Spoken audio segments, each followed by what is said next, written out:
அங்கே போகாத, இங்கே விளையாடாத, தண்ணியில் கை வச்சா சளி பிடிக்கும், மாஸ்க் போடலைன்னா கொரோனா வரும், அதை சாப்பிட்டா இருமல் வரும். சமீப காலத்தில் இந்த சத்தம்லாம் நம்ம வீடுகளில் ரொம்ப அதிகமாகிடுச்சுல. வணக்கம், இது மைக்குச்சி. குழந்தைங்களுக்கு சளியும் இருமலும் வர்றது ஒரு சகஜமான விஷயந்தான். ஆனால் இந்த கொரோனா காலத்தில் அது எவ்வளோ பெரிய விஷயமாயிடுச்சுல. இல்லாத சளிக்கும் வராத இருமலுக்கும் நம்ம பண்ணாத வைத்தியம் இல்லை. பெரியவங்களுக்கு சளி பிடிச்சா ஆவி பிடிக்கிறது, கஷாயம் குடிக்கிறது, தைலம் தடவுறதுன்னு முடிஞ்சிடும். ஆனால் குழந்தைங்களுக்கு சற்றே யோசிக்க வேண்டிய விஷயம்தான். குழந்தைங்கள ஆவி பிடிக்க வைக்கிறதும் கஷாயம் குடிக்க வைக்கிறதும் அவ்வளோ எளிமையாக நடக்கிற காரியமா? அதுக்கு நம்ம செய்ய வேண்டிய ஒரு மாற்று வழியை தான் இந்த காணொலியில் நம்ம பார்க்க போகிறோம்.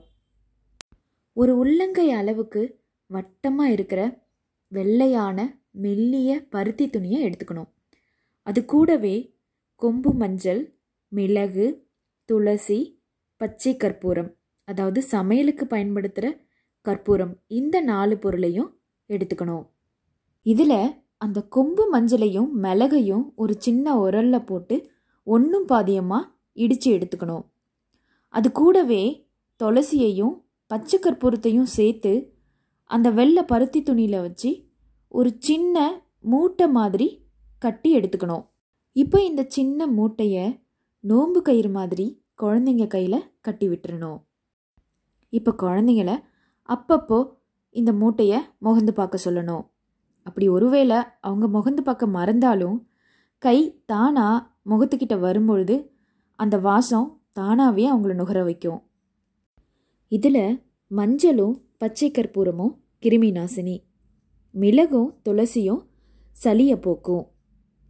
ஒரு நாள் பயன்படுத்தினாலே அடுத்த நாள் கண்டிப்பாக பலனை பார்க்க முடியும்.